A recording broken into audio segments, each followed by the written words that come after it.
Rumi Yokoi was a serious student who sat next to Toshinari Seki, a boy who thought the classroom was his own play area. While the other kids tried to listen to the history lesson, Seki took out a pile of erasers and started to set them up like dominoes on his desk. Rumi saw him right away and felt confused because their teacher was strict, but Seki just told her to stay quiet. Rumi tried to focus on the lesson, but Seki kept building his little project with full dedication, as if the whole class did not exist. His eraser slowly became a proper domino line, and Rumi got pulled in even though she knew she should study. She told herself not to care, but this boy was doing such a stupid thing with so much focus that she could not look away. The teacher kept teaching and told Rumi to read the next part from the book, but Rumi was so busy watching Seki's desk that she did not answer. The teacher called her name angrily, and Rumi jumped in panic. This also scared Seki, and one of his erasers fell right onto the domino line. The whole setup almost fell, but Seki stopped it quickly before everything crashed. Instead of admitting his mistake, he looked at Rumi like she ruined his masterpiece, which shocked Rumi because he was the one wasting class time. Rumi told the teacher she was fine, but she kept checking on Seki.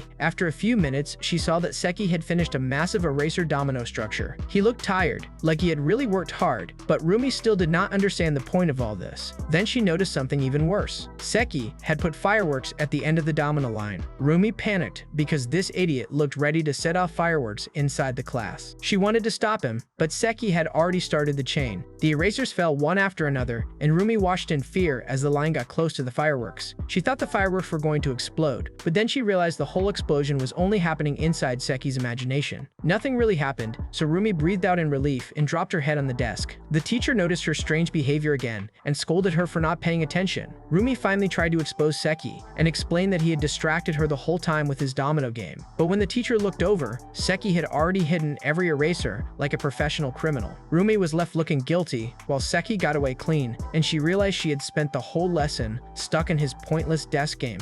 The next morning, Rumi Yokoi saw that Toshinari Seki had already found a new way to waste the whole class. This time, he was not using erasers as dominoes. He had made a shogi board on his desk and started to set up the pieces like he was preparing for a serious war. Rumi thought maybe the board was made with an erasable pen, but honestly, with Seki, even damaging the desk was not shocking anymore. The teacher started the lesson, but Rumi's attention slowly went to Seki's desk. Seki started to play shogi by himself, using his own pieces against his own pieces. Rumi first thought maybe he did not even know the rules, because his game was not going in any normal way. Then Seki moved one piece with full force and broke another piece, making a loud noise in the classroom. Everyone looked around to see who made the sound, but the teacher told them to focus on the lesson. Rumi quietly warned Seki to stop making noise, but Seki, as always, ignored her. He kept playing with full focus, like his desk was not a school desk, but a battlefield. Then he put a crown on one piece, and Rumi understood that this piece had killed the king and taken the throne. This made the whole game even more stupid and confusing, because Seki was not just playing shogi anymore. He was making some weird political drama with tiny pieces. Rumi tried not to care, but Seki kept adding more twists. The subordinate pieces suddenly turned against the new king,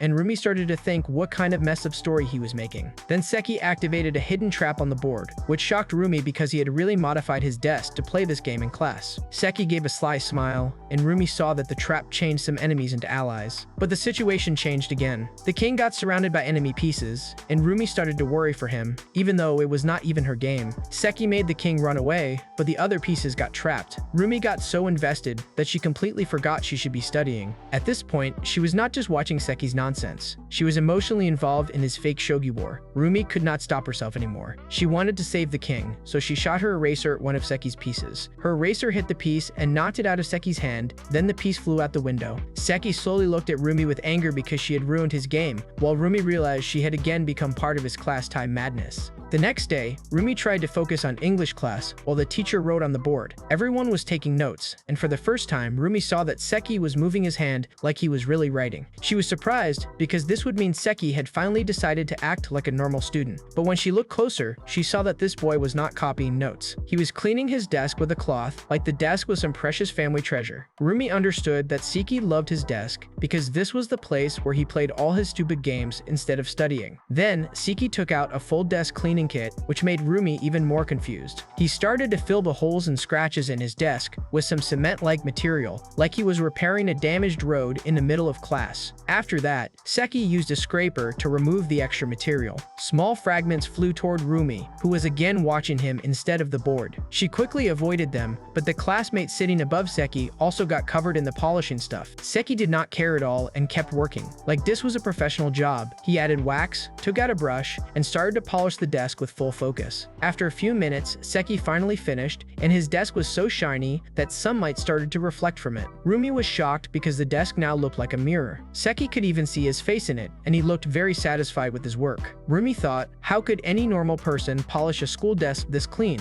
But she still tried to go back to her notes. Then she noticed that Seki was staring at her. Rumi looked at him and understood that he wanted to polish her desk too. She quickly protected her desk and refused because she knew letting Seki touch anything was a bad idea. Seki even offered her money, but Rumi still refused. He tried again with cleaner 500 yen, but Rumi told him she would not let him do anything, and if he had nothing to do, he should listen to the teacher. Seki became bored and disappointed, then kept sighing while polishing his own desk again. Rumi started to feel a little bad because it looked like someone had taken a kid's toy away, so she gave him her small board and let him clean it. Seki got excited right away and started to polish it with the same insane energy. After a while, he gave the board back, and Rumi saw that it also looked like a mirror. She felt pleased for a second, but then static electricity shocked her body and she screamed. Her hair stood up and everyone looked at her. The teacher asked if she was okay, and Rumi said she was fine, but inside she understood that Seki had used the polishing to purposely create static. Now she felt furious and decided she should never be nice to this idiot again.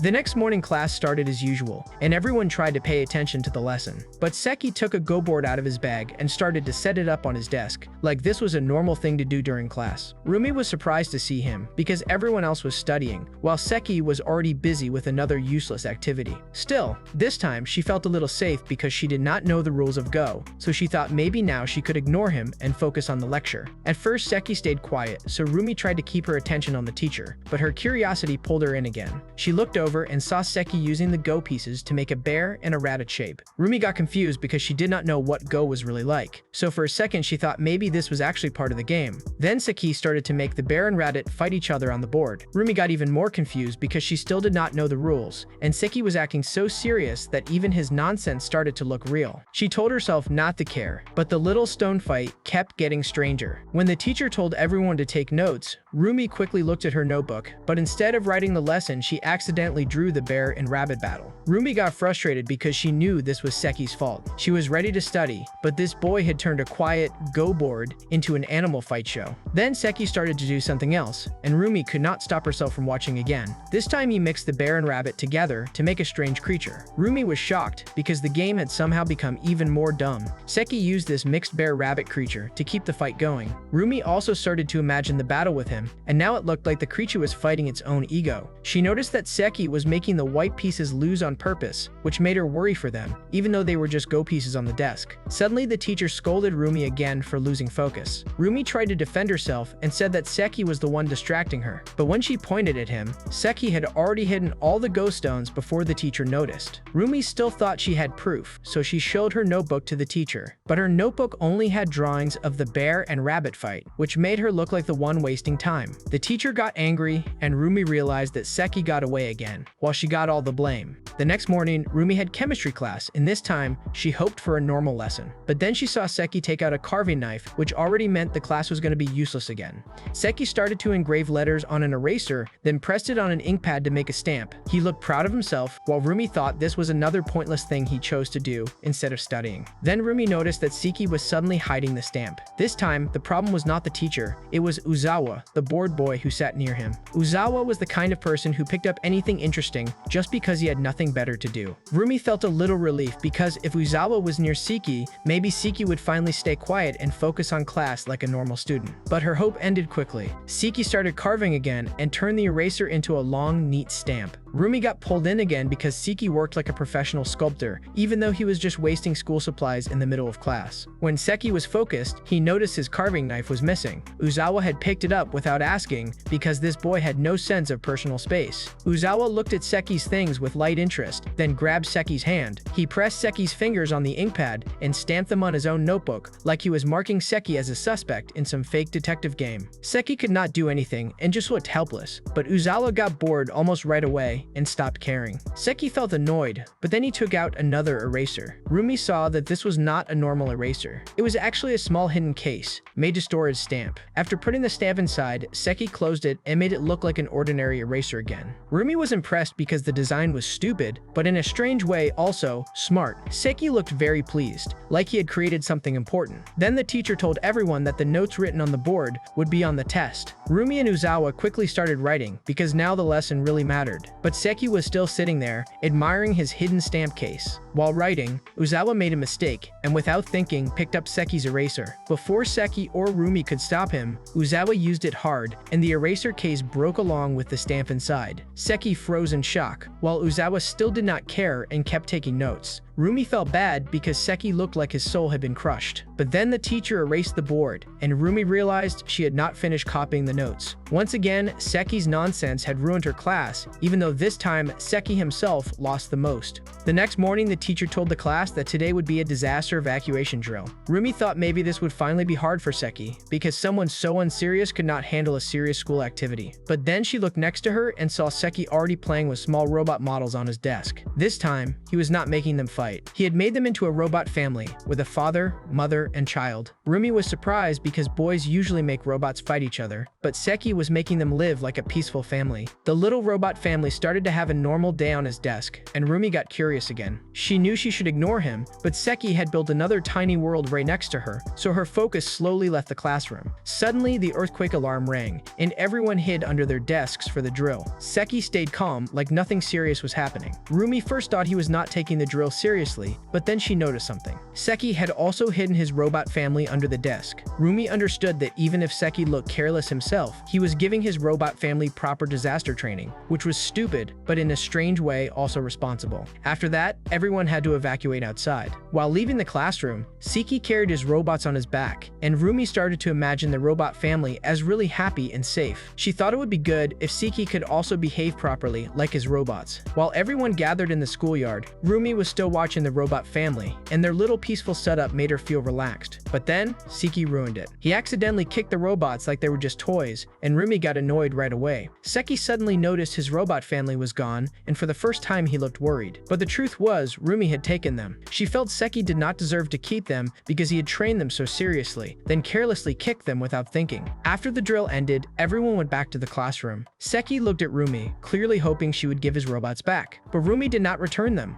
Instead, she put the robot family on her own desk and started to take care of them better than Seki. She treated them gently and looked very pleased with herself, while Seki could only watch helplessly. This time, Seki's own desk game had been stolen from him, and Rumi became the one controlling the story. The next morning, Rumi noticed that everyone in class was passing handwritten letters to each other. Then she saw Seki writing a lot of letters at his desk, which already looked suspicious because this boy never wrote anything useful during class. After a while, Seki started to put stamps on the letters, and Rumi got confused about what kind of nonsense he had started this time. Then Rumi found a letter on her desk. It was from Tomoka, who explained that Seki was acting as postman for the whole class. Anyone could give him a letter, and he would stamp and deliver it. Rumi thought this was a silly game, but Tomoka invited her to join. Rumi decided to use this chance properly and wrote a letter to Seki. In the letter, she told him to seriously study and stop bothering her during class. But when she tried to give the letter to Seki, he refused to take it. Rumi got annoyed because he was not rejecting the message. He was rejecting the size of the letter, like he was a real post office worker. Rumi had no choice, so she refolded the letter to fit his stupid rule. Then Seki gave her more conditions and told her to choose a delivery method. Rumi got even more frustrated because sending one note had somehow become a full official process. Still, she followed his demands because she wanted Seki to read the message. But then Seki's post office suddenly closed, which made Rumi furious. When she thought all her effort was wasted, she noticed a small mailbox on Seki's desk. Seki had even made a place for after-hours mail, because of course he would do that. Rumi decided she would put the letter there when the teacher was not looking. The mailbox was far away, so Rumi carefully stretched out her hand, but she knocked over her chair and made a noise. Luckily, the teacher did not notice her, and Rumi finally managed to put the letter in the mailbox. She felt relief because the letter explained all the trouble Seki had created for her, and now he should finally understand how annoying he was. But by afternoon, Rumi found out that Seki had not even checked the mailbox. After all this fake post office drama, he forgot the most basic job of a postman.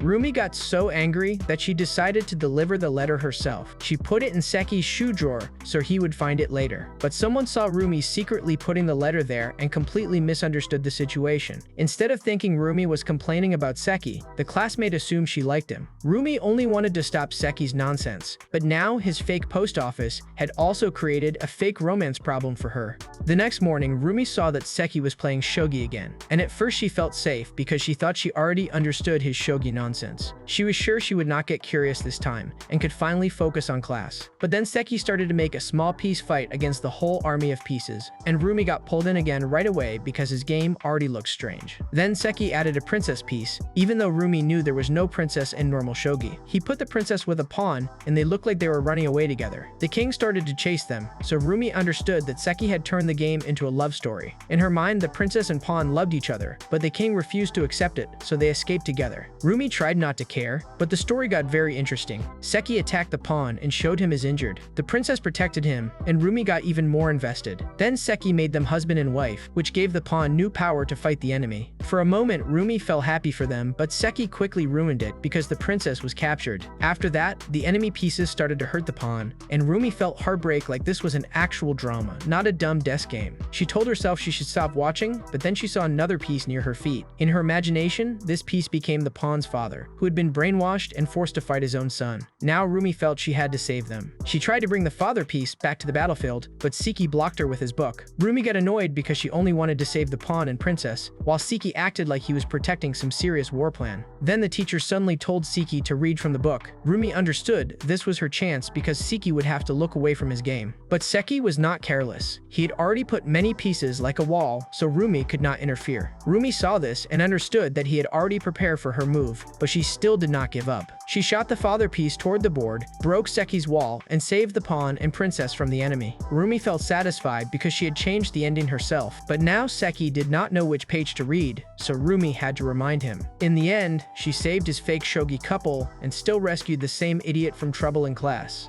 The next morning, Rumi noticed that Seki was doing something different again. This time, he was not playing a game or making some weird desk story. He was knitting with yarn during class. Rumi was surprised because knitting was not something people usually did to waste time at school, and she knew this hobby better than most people. Since first grade, Rumi had been good at knitting and had made many things for others, but because her work looked so good, people often did not believe she made it herself. For this reason, Rumi thought of herself as a pretty skilled knitter, so when she saw Seki knitting, she doubted him at first. She thought there was no way this boy could seriously knit well, especially when he always wasted class time on useless things. But then Seki's hands moved fast, and Rumi realized his technique was not amateur level. He worked fast and clean, like someone who really knew what he was doing. Then Rumi saw stuffing on Seki's desk, so she guessed maybe he was making a stuffed animal. But when she looked at his tools, she understood he was using a double-ended crochet technique. This shocked her even more, because this technique was hard and usually used for more artistic items, not simple stuffed toys. Rumi started to judge his choices like a professional and thought he could not make a proper stuffed animal with this method because the stitches would not be firm enough. But Seki did not care what Rumi thought and kept working. His yarn slowly started to take shape, and Rumi got more curious every second. She wanted to know what he was making, even though she had already decided he could not make it properly.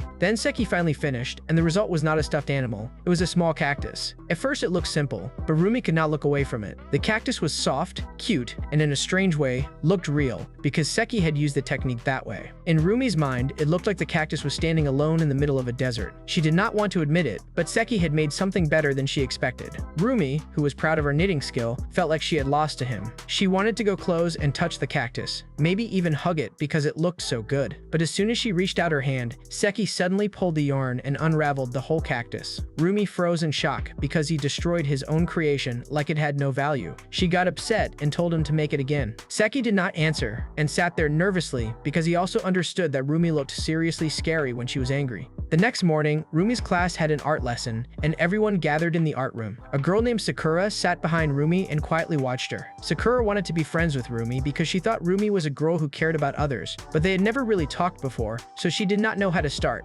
While Sakura was thinking this, Rumi was already distracted again because of Seki. Seki was playing mini-golf on his worn-out desk. He used a tiny ball and aimed for a small hole in the table. Rumi thought the hole was too small, so he could not play properly. perfectly. But Seki hit the ball, and it went straight into the hole. Rumi was amazed for a second, but then told herself it was just luck. Soon she understood that Seki had studied the desk's cracks and uneven parts, and he used them like a professional golfer to guide the ball. Sakura saw Rumi staring so deeply at Seki and misunderstood everything. She thought Rumi had a secret crush on him. Sakura wanted to help her, but since they were not friends yet, she stayed quiet. Then Seki aimed his next shot at Rumi's desk, because there was another hole near her side. Rumi thought the distance was too far, so this shot should fail. But Sakura only saw Rumi and Seki looking at each other with serious faces, and her misunderstanding got even worse. She started to think maybe they were already dating. Then the teacher passed out art class papers. Rumi gave a paper to Sakura, but while doing that, she accidentally pushed Seki's ball away from the hole. Seki was shocked and started to sulk like his whole career was over. Rumi felt bad and apologized to him. Sakura watched their silent fight and thought their bond was so deep they could argue without words, which made her imagination even more stupid. After that, Seki gave Rumi a small red flag and wanted her to hold it for the golf hole. Rumi noticed it was like a real golf flag, but Sakura thought it was some secret signal between them. Then both Seki and Rumi bent down under the desk to look for the lost ball. Sakura was shocked and thought the two of them were doing something dirty under the table, even though they were just looking for a tiny golf ball. During lunch break, Sakura finally talked to Rumi. She told Rumi that she supported her and that kind of thing should not happen during class. Rumi felt relief because she thought Sakura finally understood that Seki always created trouble. Rumi happily explained that Seki kept doing these weird things in class. Sakura agreed on the outside, but inside she still thought it was about romance. Rumi was happy that maybe she had made a new friend, while Sakura thought she had gotten closer to Rumi, but somehow was even farther from the truth. The next morning, Rumi had already finished her work, so she thought this time she could relax. Instead of reviewing the same thing again, she looked at Seki, because watching his nonsense had somehow become more interesting than class. This time, Seki took out a small teddy bear, and Rumi got excited because it looked cute. But with Seki, anything cute could become a problem in seconds. Then Seki suddenly got serious, and Rumi noticed that another teddy bear was already placed on Maida's back. Maida sat in front of them and had no idea his back had become Seki's new playground. Rumi got worried and reminded Seki not to use someone else's body for his game, but Seki ignored her as always. The teddy bear started to climb up Maida's back by itself, which shocked Rumi for a moment. Then she understood that Seki had tied a string to Maida's shirt and was moving the bear with it. In Seki's head, Maida's back had become a dangerous mountain, and the teddy bear was now a climber trying to reach the top. Rumi knew it was stupid, but she still started to watch with full interest. Maida moved a little, and the bear shook badly, which made both Rumi and Seki tense. Rumi started to imagine it as an extreme mountain climb, where one wrong move could ruin everything. Then the string got stuck, and the bear stopped moving. Rumi saw it as a real obstacle in the climb. Maeda twisted his neck, and both of them panicked because maybe he would notice something on his back. But luckily, he did not understand what was happening. The bear slowly reached the top of Maeda's collar, and Rumi felt happy like the mission was really important. But then Maeda shook his head, and the teddy bear flew straight out the window. Rumi and Seki both rushed to look outside, completely shocked. Luckily, Seki was still holding the string, so he pulled the bear back and saved it. For a second, both of them felt relief, like they had really escaped a real disaster. But Seki was not done yet. He wanted to try the climb again, and Rumi got worried right away because if Maeda caught him, she would also look like his partner in crime. Seki tried to attach the setup to Maeda again, but Maeda started to notice something behind him. Every time Seki moved closer, Maeda looked back. Rumi wanted to stop Seki before they both got blamed, but Seki still did not give up. In the end, Maeda became very alert, and Seki had no choice but to stop his Teddy Bear Mountain mission. The next day, Rumi's class had a first aid lesson at the swimming pool. The teacher explained water safety and told everyone to ask if they had questions. Rumi tried to focus, but then she saw Seki acting very relaxed again. This made her uncomfortable because even during an important lesson, Seki looked like he was not taking things seriously. Then Rumi saw something near him. Seki had brought the same robot family again, the same small robots as before. Rumi did not understand why he would bring toys to a swimming pool lesson, but the robots looked so cute, she could not stay annoyed for long. In her mind, the robot family was listening to the lesson more seriously than Seki, which made the whole thing even more stupid. After the first aid lesson ended, the teacher said there was still time, so students could use the pool. Everyone got excited and jumped into the water. Sakura invited Rumi to come with her, but Rumi said she would come later. She first looked for Seki and the robot family. Then she saw that Seki was already playing happily in the water, while the robots were left alone in a corner. Rumi felt disappointed because Seki was enjoying the pool, but ignoring the robot family. She thought swimming should be a reward for students who made effort, and Seki did not deserve it because his robots had taken the lesson more seriously than he did. So Rumi decided she would move the robots to a safer and more comfortable place. After putting them properly, she finally went to the pool. But then Uzawa noticed the robots and got excited. Without thinking, he threw the robot child into the pool. Rumi got worried right away, but luckily, the robot floated. Then Maeda swam by and pushed the robot farther away. In Rumi's imagination, the tiny robot was now lost in the middle of the ocean. The robot child finally got stuck in Sakura's hair. Rumi quickly dived towards Sakura to save it. Seki also noticed his robot and moved after Sakura. But before Rumi could reach, Seki grabbed the robot child first. When Rumi got there, she found nothing in Sakura's hair, so she thought the robot was still missing. By that time, pool time ended, and the teacher called everyone back. Seki felt relieved because he had already saved the robot, but Rumi did not know this. She kept searching in the water with full focus, still worried about the lost robot child, while Seki had already found it.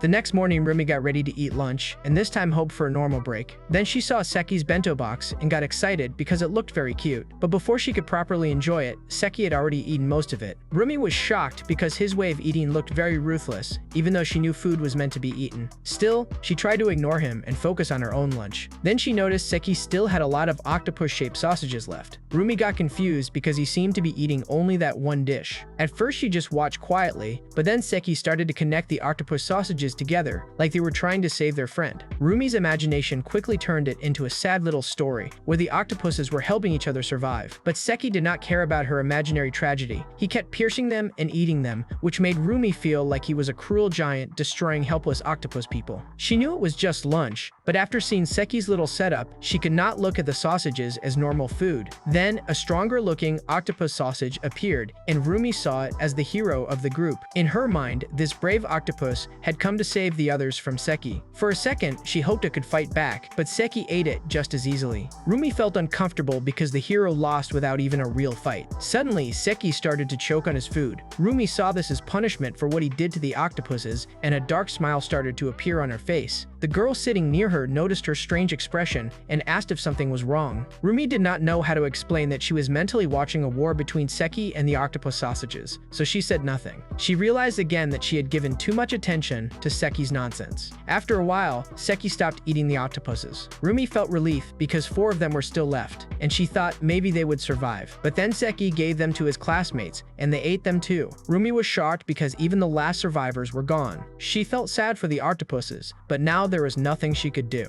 As soon as she tried to move on, Seki took out apple slices in the shape of rabbits. Rumi looked at them and immediately felt bad again because she already knew this lunch break was going to become another small tragedy. The next day, Rumi was absent from school because she had a cold, so Sakura felt a little disappointed. She wanted to sit near Rumi in art class, especially because the art room was the place where she first had a chance to talk to Rumi. But since Rumi was not there, Sakura started to pay attention to Seki instead. Sakura noticed that Seki looked more quiet than usual, so she assumed he was feeling sad without Rumi. Then Seki took out a small board and put paper sumo wrestlers on it. He also took out a paper robot opponent and started a paper sumo match on his desk. Sakura did not understand why Seki would bring this to art class, so her mind quickly created a story. She thought maybe Seki and Rumi had an argument, and now Seki was showing his pain through this strange paper match. The first paper sumo wrestler lost, and Seki carefully bandaged it. Sakura saw this and started to worry for a completely different reason. In her mind, the injured paper wrestler represented Rumi, who was maybe crying alone at home after a fight with Seki. Meanwhile, Seki was playing his game with full focus as always, and had no idea Sakura was making a sad romance story behind him. Seki continued the match, and the paper robot kept fighting the paper sumo wrestlers. Every time a sumo wrestler lost, Seki bandaged it again. Sakura thought these bandages showed wounds inside Seki's heart. The more Seki played, the more serious Sakura's misunderstanding became. Then, the paper robot became bigger, which made Sakura think Seki's sadness was also growing. But in reality, Seki was just enjoying himself. He kept running the match like a tiny tournament, while Sakura watched him with a worried face. She believed she was seeing the emotional result of Seki and Rumi's fight, even though Rumi was only absent because of a cold. Then Sakura accidentally kicked Seki's table. The hit made the paper robot lose the match. Seki froze because the empty chair next to him made him feel like Rumi was still watching and judging him, even when she was not there. Sakura saw his reaction and misunderstood him again. She thought Seki missed Rumi so much that even her empty seat was affecting him. After that, Seki quietly put away the sumo ring. Sakura felt happy because she thought this meant Seki was now ready to make up with Rumi. The next morning, after feeling better, Rumi came back to school, and everyone was happy to see her return. Sakura looked at her with relief and believed that maybe Rumi and Seki had finally made peace, while Rumi had no idea what kind of story Sakura had created in her head.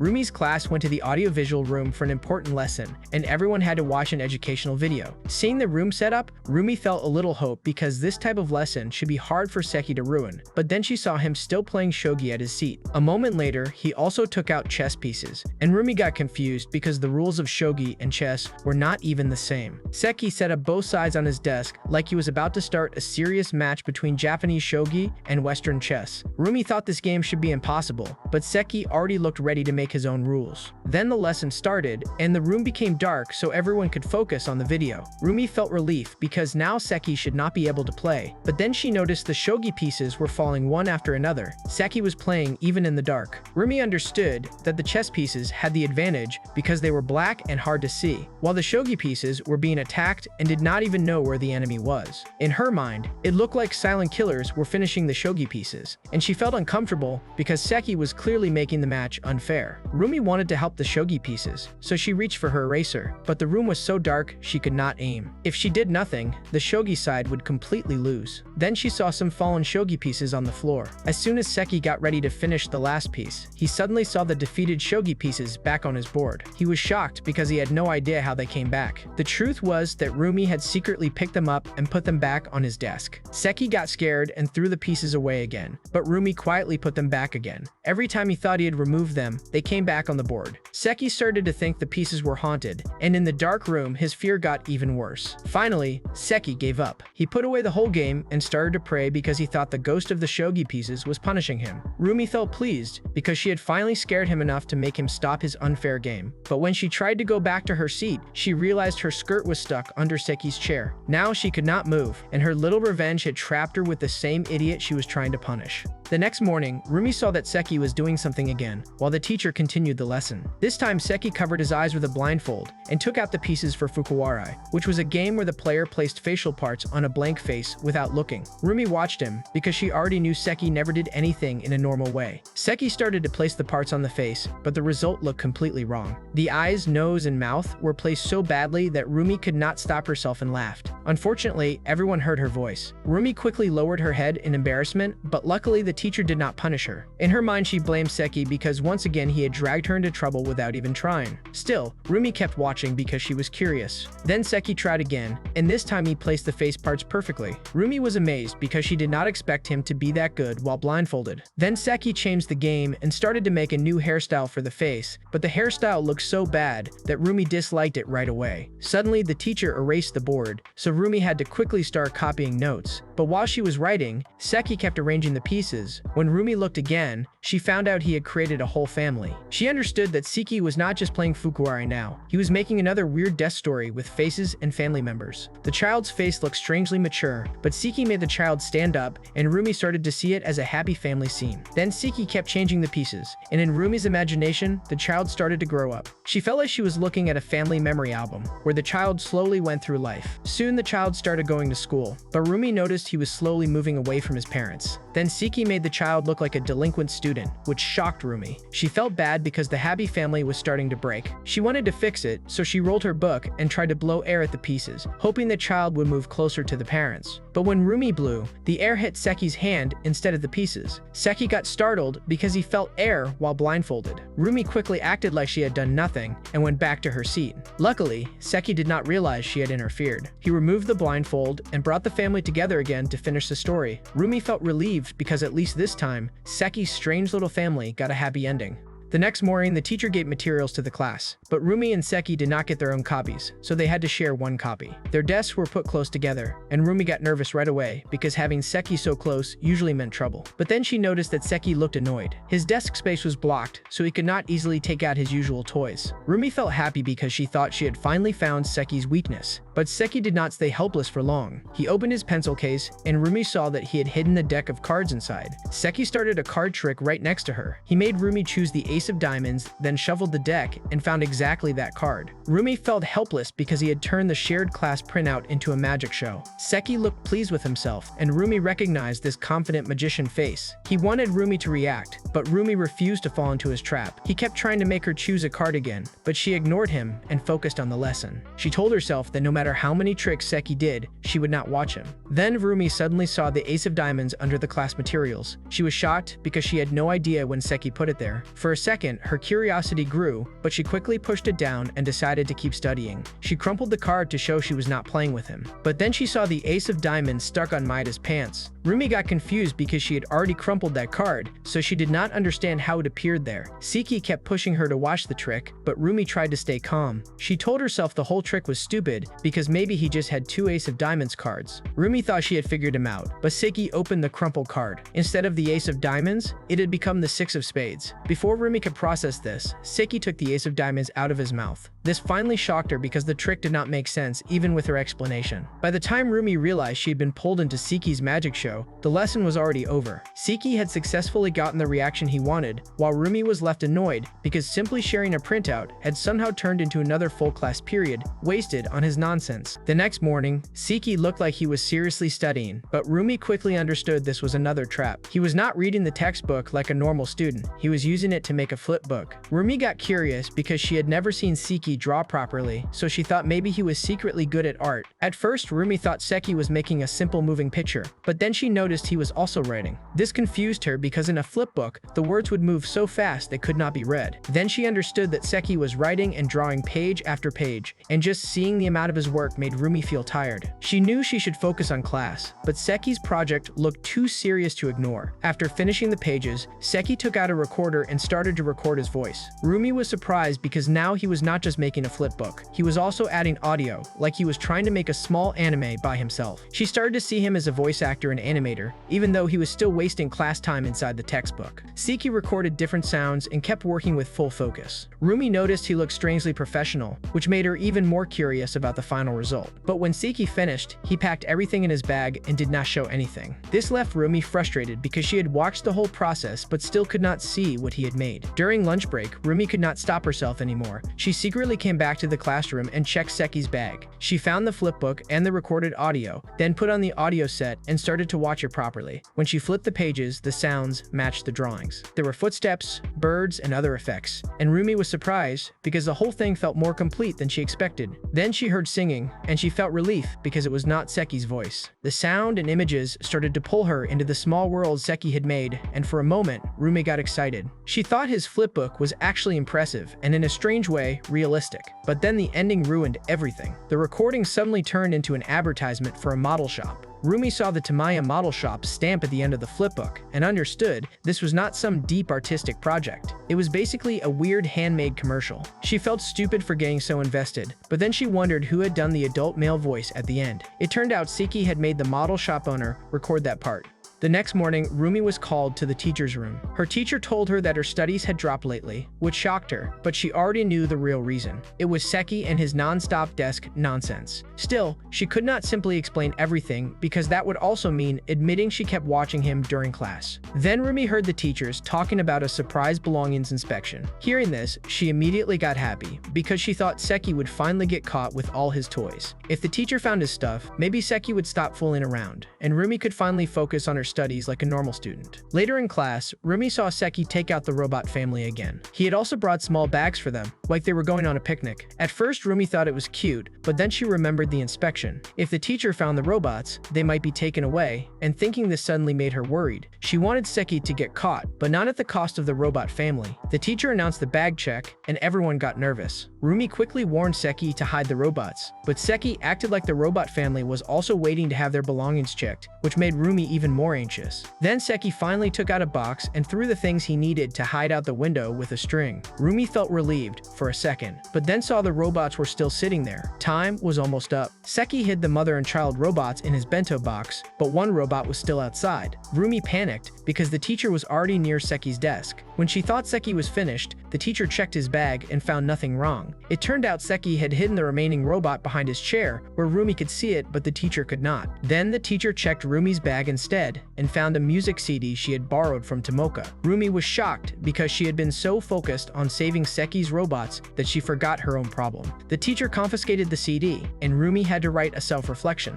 Seki looked surprised, which made her even more angry because he escaped while she got got the punishment. That evening, Rumi's mother told her that the teacher would visit their house. Rumi was shocked again and understood that Seki's problems had somehow become her problems too.